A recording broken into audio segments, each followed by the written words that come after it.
নমস্কার, আমি বিজয়। আপনারা শুনছেন ঝরাপাতা ইউটিউব চ্যানেল। বাংলা সাহিত্যের রহস্য, রোমাঞ্চ এবং কিছু কল্পবিজ্ঞানের গল্পে ভরা আমাদের বিশেষ নিবেদন শুধুমাত্র আপনার জন্য।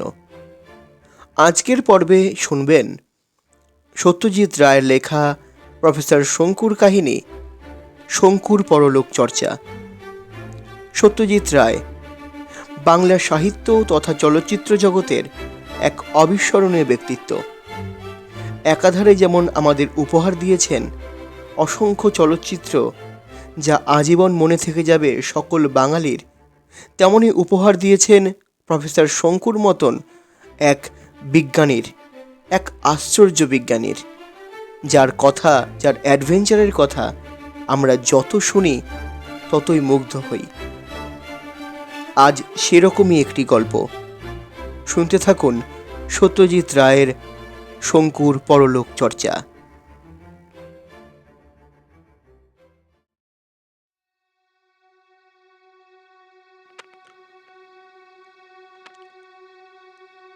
বারোই সেপ্টেম্বর। আজ বড় আনন্দের দিন। ১.৫ বছর অক্লান্ত পরিশ্রমের পর আজ আমাদের যন্ত্র তৈরির কাজ শেষ হলো। আমাদের বলছি এ কারণে যে যদিও যন্ত্রের পরিকল্পনাটা আমার, এটা তৈরি করা আমার একার পক্ষে সম্ভব ছিল না। গিরিডিতে আমার ল্যাবরেটরিতেও এই যন্ত্র তৈরি করার উপযুক্ত মাল মশলা নেই। এ ব্যাপারে আমি প্রথমেই চিঠি লিখি আমার জার্মান বন্ধু উইলহেলম ক্রোলকে। জার্মানির মুনিক শহরে একটি বিখ্যাত পরলোকতত্ত্ব অনুশীলন সংস্থা বা সাইকিক রিসার্চ ইনস্টিটিউট আছে। ক্রোলেরই সুপারিশে এই সংস্থা থেকে আমরা অর্থ সাহায্য পেয়েছি এবং এই টাকাতেই 2 জার্মান এবং 1 ভারতীয় বৈজ্ঞানিক মিলে সম্ভব হয়েছে এই যন্ত্রটি তৈরি করা। দ্বিতীয় জার্মানটি হলেন এক যুবক, নাম রুডলফ হাইনে। প্রেততত্ত্ব সম্পর্কে এই যুবকেরও অপরিসীম উৎসাহ। যন্ত্রটি সম্বন্ধে এবার কিছু বলি। এর নাম আমরা দিয়েছি কম্পিউডিয়াম, অর্থাৎ কম্পিউটারাইজড মিডিয়াম। যারা প্ল্যানচেটের সাহায্যে পরলোকগত আত্মার সঙ্গে যোগ স্থাপন করে তারা অনেক সময়ই একজন মিডিয়ামের সাহায্য নেয়। এই মিডিয়াম হলেন এমন একজন ব্যক্তি যার মাধ্যমে প্রেতাত্মা সহজে আবির্ভূত হয়। মিডিয়ামের এই হলো বিশেষ গুণ। আমি দেশে অনেক মিডিয়ামের সংস্পর্শে এসেছি এবং এদের স্টাডি করেছি।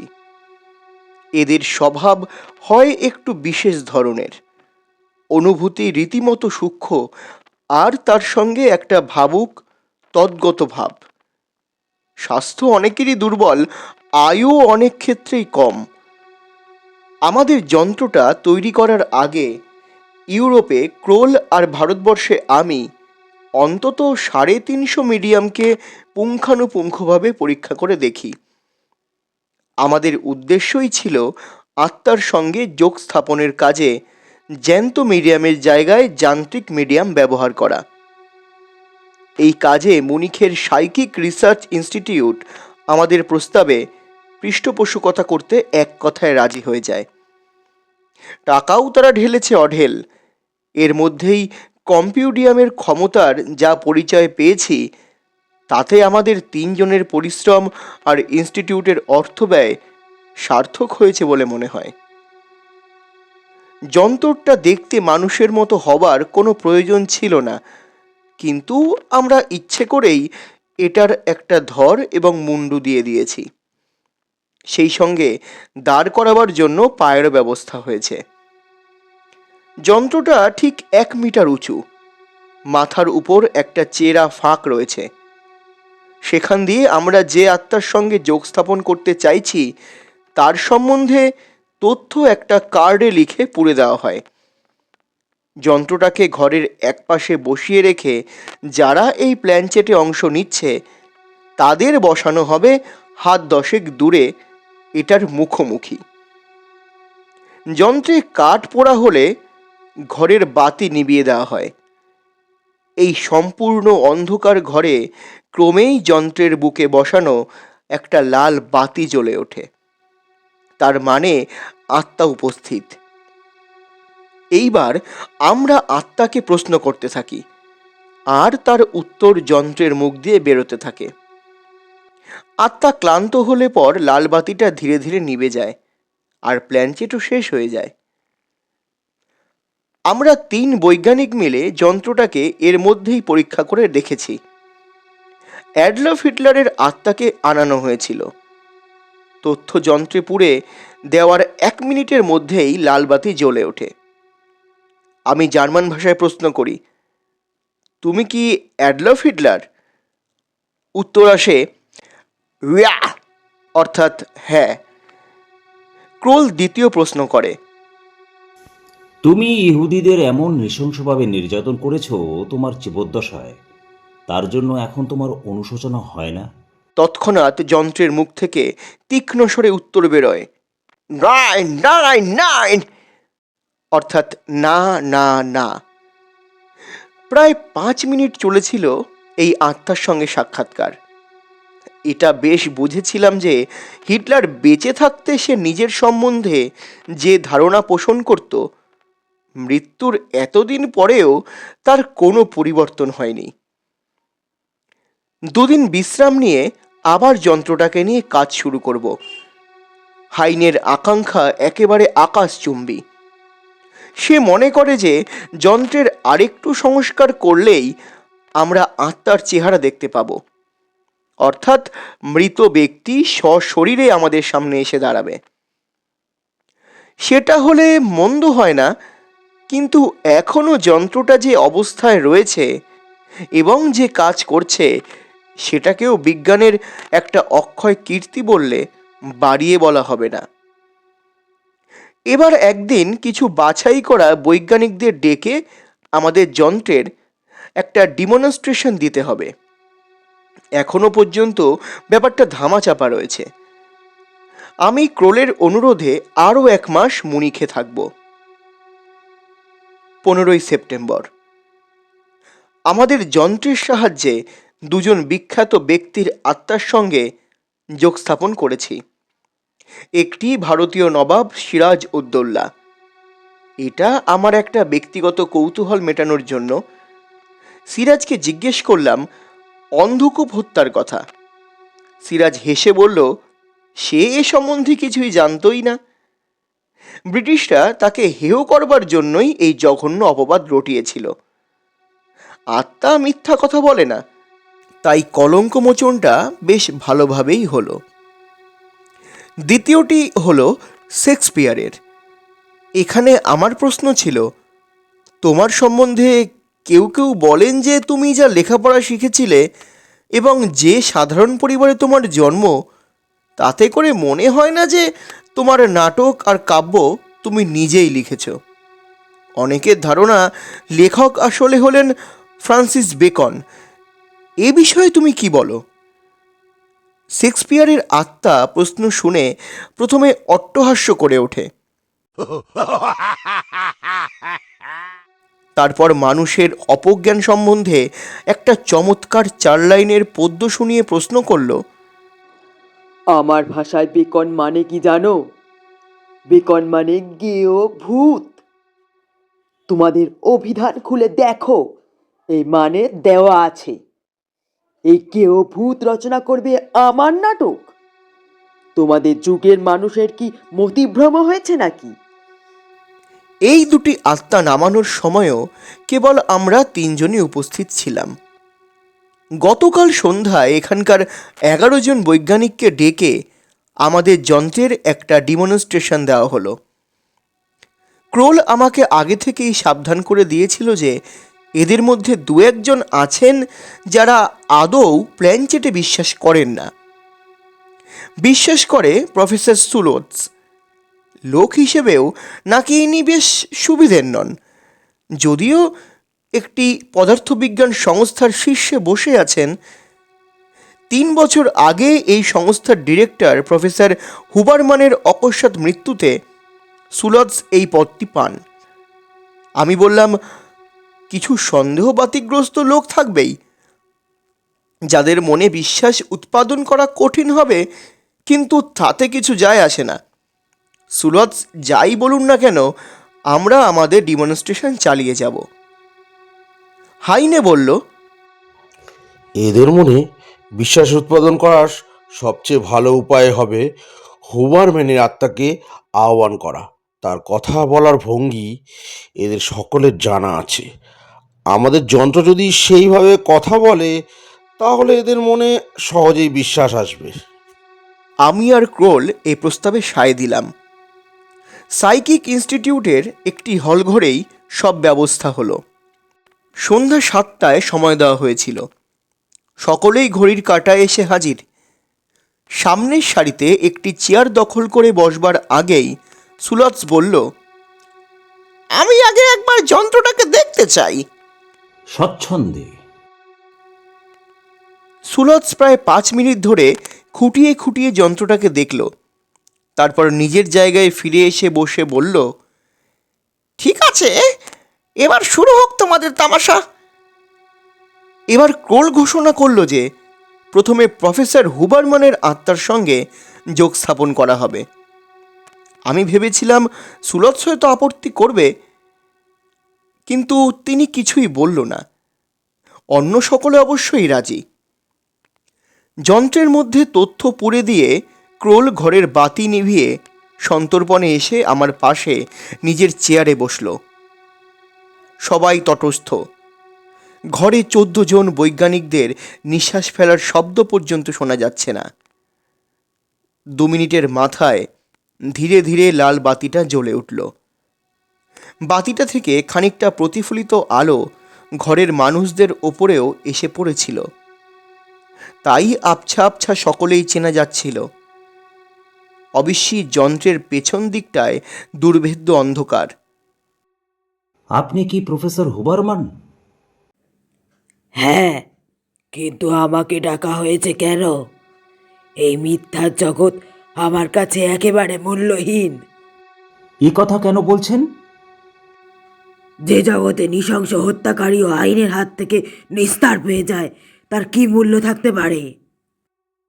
আমি অন্যদের দিকে চেয়ে দেখলাম তাদের মধ্যে একটা চাঞ্চল্যের ভাব। সুলজ চেঁচিয়ে উঠল, এসব বুজরুকের অর্থ কি? ক্রোল, আমার বিশ্বাস তুমি হুবারম্যানের হয়ে কথা বলছো। তুমি তো ভেন্ট্রিকুইলিজম জানো গো।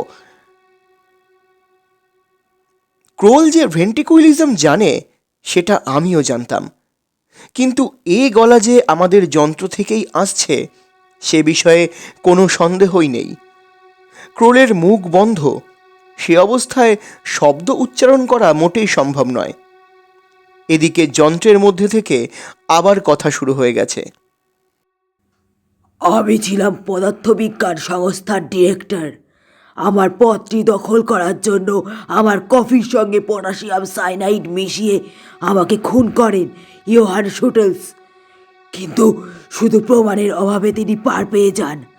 এর চেয়ে বড় অন্যায় আর কিচ্ছু থাকতে পারে না। আমি হঠাৎ একটা কাঁচ ভাঙার শব্দের সঙ্গে সঙ্গেই লাল বাতি উধাও হয়ে গেল। আমার দৃষ্টি প্রফেসর সুলৎসের ওপর ছিল। তাই আমি দেখলাম যে সে পকেট থেকে তার পাইপটা বার করে যন্ত্রের দিকে ছুটছে, আর অব্যর্থ লক্ষ্যে বাল্বটা ভেঙে চুরমার হয়ে গেছে। সেই সঙ্গে অবশ্যই আত্মার কথাও বন্ধ হয়ে গেল। ক্রোল উঠে গিয়ে ঘরের বাতি জ্বালিয়ে দিল। আমাদের সকলেরই দৃষ্টি সুলৎসের দিকে, কিন্তু সুলৎসের স্নায়ু যে অত্যন্ত মজবুত তাতে কোনো সন্দেহ নেই। সে শুধু ইস্পাত শীতল কণ্ঠে ক্রোলকে উদ্দেশ্য করে বলল, আজকের এই ঘটনার ফলে আমি কিন্তু তোমার বিরুদ্ধে মানহানির অভিযোগ আনতে পারি। যন্ত্রের দোহাই দিয়ে তুমি আমাকে হত্যাকারী বলে প্রতিপন্ন করতে চাইছো? তোমার আস্পর্ধা তো কম নয়, হ্যাঁ? এই কথা বলে সুলজ তার পাইপটা না নিয়েই গটগট করে ঘর থেকে বেরিয়ে গেল। বাকি 10 জনের মধ্যে একজন, পদার্থবিদ প্রফেসর এরলিক, শুধু একটি মন্তব্য করলেন তার গম্ভীর গলায়, আমাদের অনেকেরই মনের সন্দেহ আজ সত্যি বলে প্রমাণ করেছেন হুবারম্যানের আত্মা। এই যন্ত্রের কোনো তুলনা নেই। 18 সেপ্টেম্বর। এই একদিনের ঘটনার ফলেই আমাদের কম্পিউডিয়ামের খ্যাতি বহু দূর ছড়িয়ে পড়েছে। আমাদের আরেকটা ডেমনস্ট্রেশনের ব্যবস্থা করতে হবে। ইতিমধ্যেই বাল্বটা আমরা নতুন করে লাগিয়ে নিয়েছি। আমাদের তরুণ বন্ধু হাইনে যন্ত্রটার পেছনে অনেকটা করে সময় দিচ্ছে, যাতে ওর আরও কিছু ক্ষমতা আরোপ করা যায়। আগামী শনিবার 22 সেপ্টেম্বর প্রায় 50 জন গণ্যমান্য ব্যক্তিকে বলা হয়েছে কম্পিউডিয়ামের একটা ডেমনস্ট্রেশনের জন্য। ইনস্টিটিউটেই ব্যাপারটা হবে। নিমন্ত্রিতদের মধ্যে বিজ্ঞানী, সাহিত্যিক, ডাক্তার, সঙ্গীতশিল্পী, চিত্রকর, ব্যবসাদার, সাংবাদিক সব রকম লোকই আছে। দেখা যাক কি হয়। 23 সেপ্টেম্বর। কাল হই হই কাণ্ড, কিন্তু সাংবাদিকদের নিয়ে কি করা যায় সেটা ভেবে পাচ্ছি না। এত প্রমাণের পরেও তারা বলছে ব্যাপারটাতে বুজরুকি আছে। অন্ধকারের মধ্যে আমরা নাকি নিজেরাই যা করার করে যন্ত্রের ওপর দায়িত্ব চাপাচ্ছি। 3 বৈজ্ঞানিকের কারচুপি, বিজ্ঞানের মুখে কালি ইত্যাদি হেডলাইন কাগজে বেরিয়েছে। হাইনে বারবার বলছে, আত্মাকে চোখের সামনে উপস্থিত করতে পারলে তবেই এরা ব্যাপারটাকে বিশ্বাস করবে। আমরা ওকে 1 মাস সময় দিয়েছি যন্ত্রটার ওপর কাজ চালাতে। তাতেও যদি সফল হয় তাহলে তো কথাই নেই। এবার 22 তারিখের বৈঠকে কি হলো সেটা বলি। তবে তারও আগে একটা কথা বলা দরকার।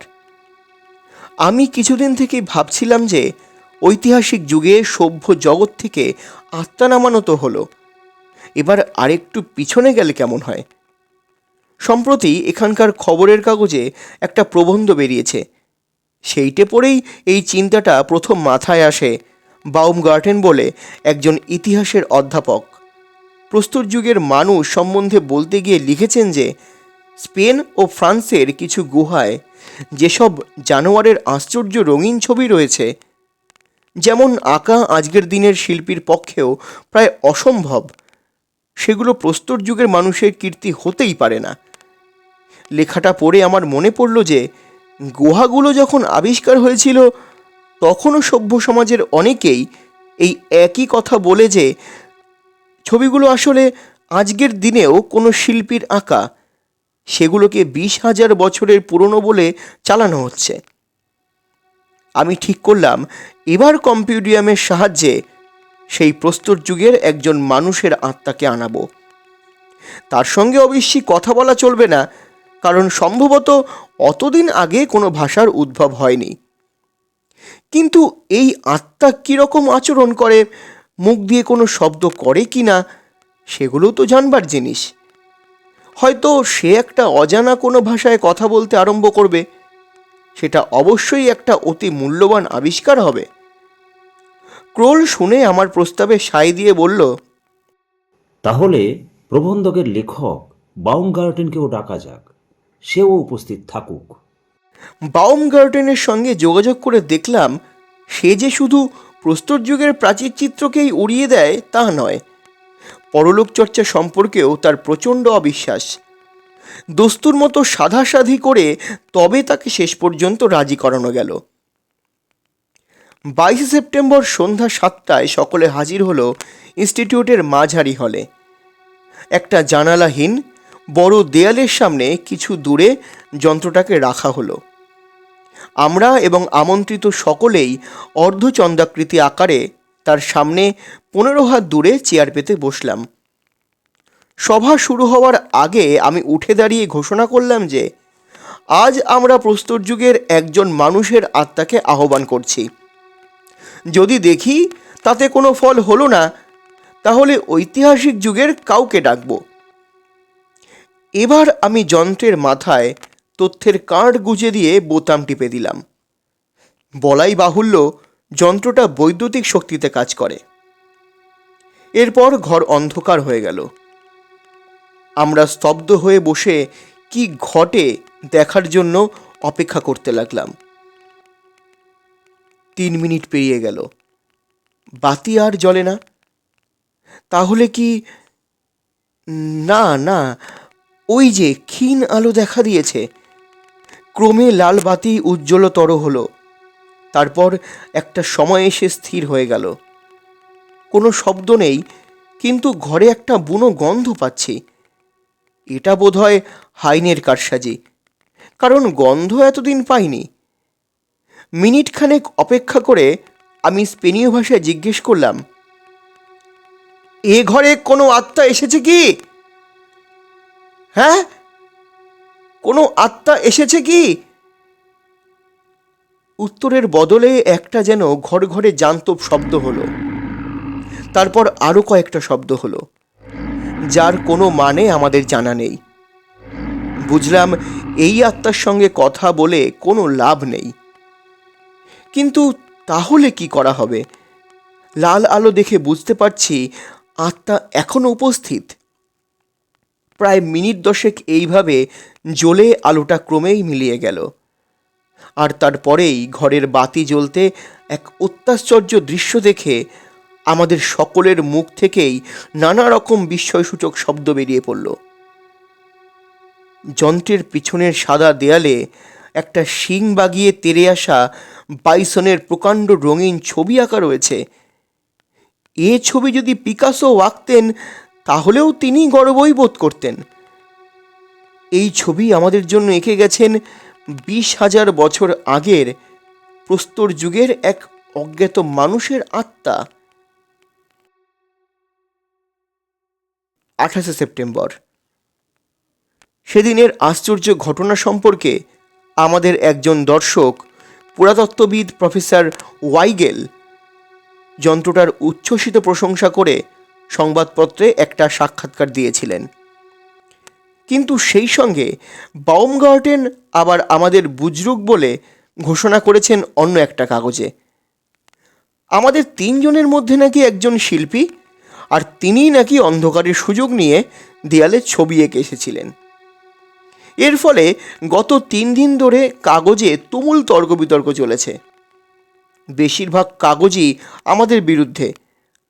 আমি সাংবাদিক জাতের প্রতি বীতশ্রদ্ধ হয়ে সব ছেড়ে ছুড়ে দেশে ফেরার কথা ভাবছি। এমন সময় আজ সকালে হঠাৎ হাইনে এসে সোল্লাসে ঘোষণা করল যে তার পরিশ্রম সার্থক হয়েছে, যন্ত্রের পাশে আত্মা সশরীরে আবির্ভূত হয়েছে। আমি তো অবাক। ক্রোলকে বলতে সে বলল, অবিলম্বে পরীক্ষা করে দেখা যাক।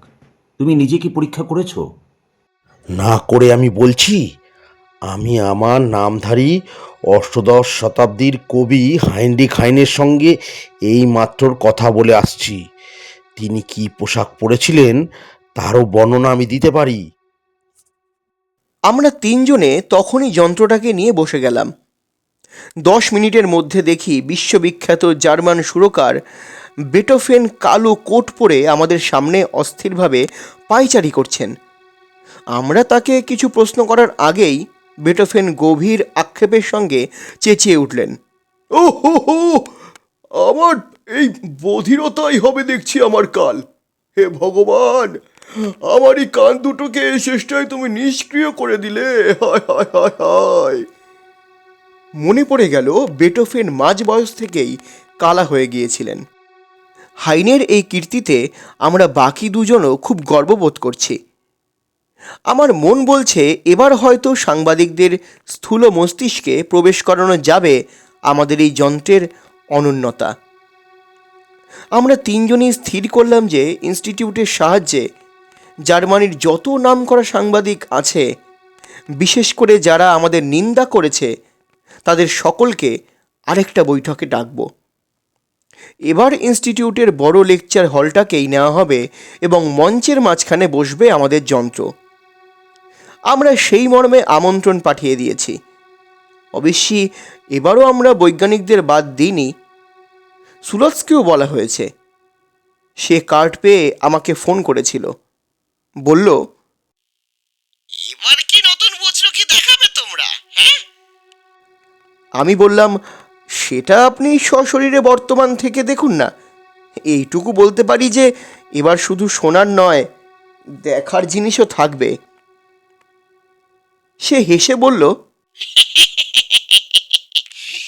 ম্যাজিক দেখতে আর কেনা ভালোবাসে, আর সে ম্যাজিক যদি সর্বসমক্ষে ফাঁস করে দেওয়া যায়, তার থেকে বেশি মজার কিছুতে নেই। আপনার মতলব তাহলে আপনি তাই আসুন না, ভালো লাগবে আমাদের। দেখি কি করি। আমার মন বলছে সুলৎস না এসে পারবে না। সব শুদ্ধ 750 লোককে বলা হয়েছে। ইনস্টিটিউটের হলে ধরে 800। 3রা অক্টোবর আমাদের বৈঠক। 3রা অক্টোবর রাত 12:30। আজ সন্ধ্যার ঘটনা ভাবতে এখনো শিউরে শিউরে উঠছি। তবে আমাদের যে জয় হয়েছে তাতে কোনো সন্দেহ নেই। বৈঠকের শেষে শিহরণ সত্ত্বেও হলের কোনো লোক হাততালি দিতে ছাড়েনি। আমাদের তৈরি এই কম্পিউটার আমাদের মান রেখেছে আশ্চর্যভাবে। আমন্ত্রিতদের প্রত্যেকে এসেছিল। বিনা পয়সায় তামাশা দেখার লোভ কে সামলাতে পারে? শেষ পর্যন্ত টেলিফোনে বহু অনুরোধের ফলে লেকচার হল ভরেই গেল।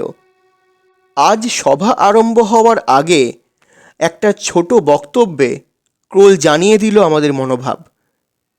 বিজ্ঞানের কোনো যুগান্তকারী আবিষ্কারই প্রথমে সকলে মেনে নেয়নি। টেলিফোন, টেলিগ্রাফ, টেলিভিশন থেকে শুরু করে আণবিক বিস্ফোরণ, চাঁদে অবতরণ, মহাকাশে স্যাটেলাইট প্রেরণ, এই সব কিছু সম্বন্ধেই বহু লোকে মনে সন্দেহ পোষণ করেছে। আমাদের ক্ষেত্রেও তাই হবে।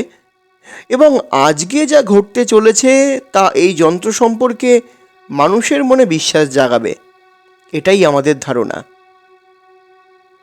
আজ কথা ছিল যে যন্ত্রটার মাথায় তথ্য পূর্বে হাইনে, এবং সে যে কার প্রেতাত্মাকে নামাতে চায় সেটা আমাদের দুজনকেও বলবে না। এটা হবে একটা সারপ্রাইজ। ক্রোল আর আমি তাতে রাজি হয়ে যাই, কারণ হাইনের বয়স কম হলেও সে অতি বিচক্ষণ বৈজ্ঞানিক। তাছাড়া তার তরুণ মস্তিষ্কে যে ধরনের বুদ্ধি খেলে সেটা বর্তমান পরিস্থিতিতে কাজে লাগতে পারে। ক্রোল বক্তব্য দিয়ে বসার পর হাইনে উঠে দাঁড়িয়ে সভার সকলকে অভিবাদন জানিয়ে বলল, আজ আমরা আপনাদের জানিয়েছি যে আমাদের কম্পিউটারের সাহায্যে একটি প্রেতাত্মা উপস্থিত করা হবে। আমি শুধু এটুকু বলতে চাই যে সেটা কিসের আত্মা সেটা আগে থেকে বলা হবে না। আত্মা এলে পর আপনারা নিজে চোখেই দেখতে পারবেন। হাইনে তার কথা শেষ করে পকেট থেকে একটা কার্ড বার করে মঞ্চের মাঝখানে রাখা যন্ত্রটার মাথায় গুঁজে দিল। তারপর একজন কর্মচারীর দিকে ইঙ্গিত করাতে সে হলের সব বাতি নিভিয়ে দিল। আমি সহজে নার্ভাস বা বিচলিত হই না, কিন্তু আজ কেন জানি আমি বুকের ভিতর একটা দুরু দুরু অনুভব করছিলাম। কার আত্মা আসছে হাইনের আহ্বানে? 5 মিনিট কোনো ঘটনা নেই। ঘরে মিশকালো অন্ধকার, জানালাগুলো কালো পর্দা দিয়ে ঢাকা। কে যেন একজন কাঁচতে গিয়ে কাশি চেপে নিল। তারপরেই আবার নিস্তব্ধতা। বুঝতে পারছি যে সকলে দম বন্ধ করে অপেক্ষা করছে। আমার দৃষ্টি মঞ্চের মাঝখান থেকে এক চুলও নড়ছে না। ওই যে একটা যেন লাল বিন্দু দেখতে পাচ্ছি। হ্যাঁ, কোনো ভুল নেই। যন্ত্রের বুকে লাল আলো জ্বলে উঠেছে। তার মানে হঠাৎ একটা শব্দ পেলাম নিস্তব্ধ ঘরের মধ্যে। ঝড়ের শব্দ। না না না, ঝড় তো নয়, উড়ন্ত পাখির ডানার শব্দ। ওই যে পাখি! পাখি কি হলের এ মাথা থেকে ও মাথা উড়ে বেড়াচ্ছে? ওটা কি? এবার বুঝতে পারলাম, কারণ প্রাণীটার গা থেকে ফসফরাসের আলো বিচ্ছুরিত হচ্ছে।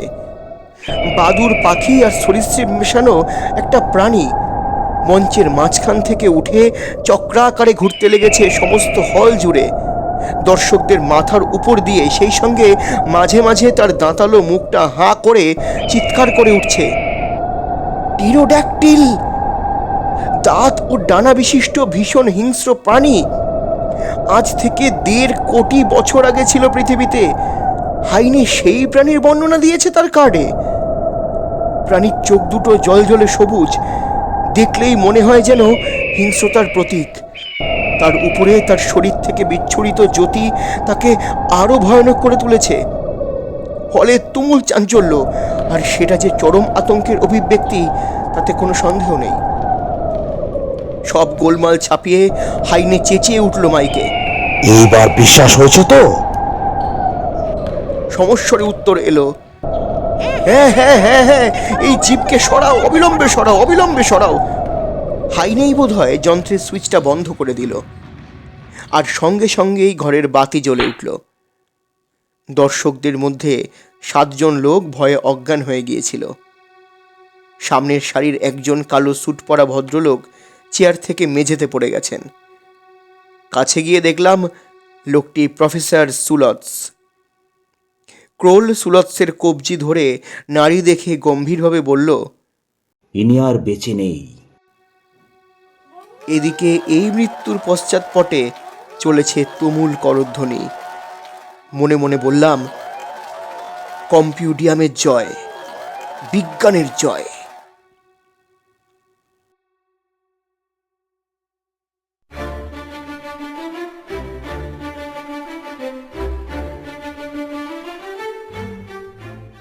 শুনছিলেন সত্যজিৎ রায়ের প্রফেসর শঙ্কুর কাহিনী, শঙ্কুর পরলোক চর্চা।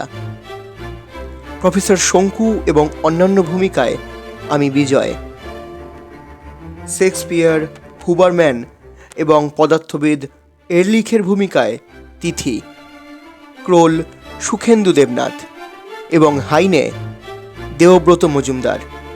সমগ্র পরিচালনা এবং পরিকল্পনা সাহাস ক্রিয়েশন। প্রযোজনা স্টাডি একাডেমি। আবহ তরঙ্গ দ্য আল্টিমেট মিউজিক এবং প্রচার অলঙ্করণ চারুলিপি। দেখা হচ্ছে আগামী সপ্তাহে নতুন একটি গল্প নিয়ে। ততক্ষণ শুনতে থাকুন, পাশে থাকুন ঝরাপাতা ইউটিউব চ্যানেলের। ঝরাপাতা, কবিতার এবং গল্পের কথা বিজয়ের সঙ্গে। চ্যানেলটি যারা এখনও সাবস্ক্রাইব করেননি, সাবস্ক্রাইব করে পাশে থাকুন আমাদের নতুন প্রতিবেদনগুলি পেতে।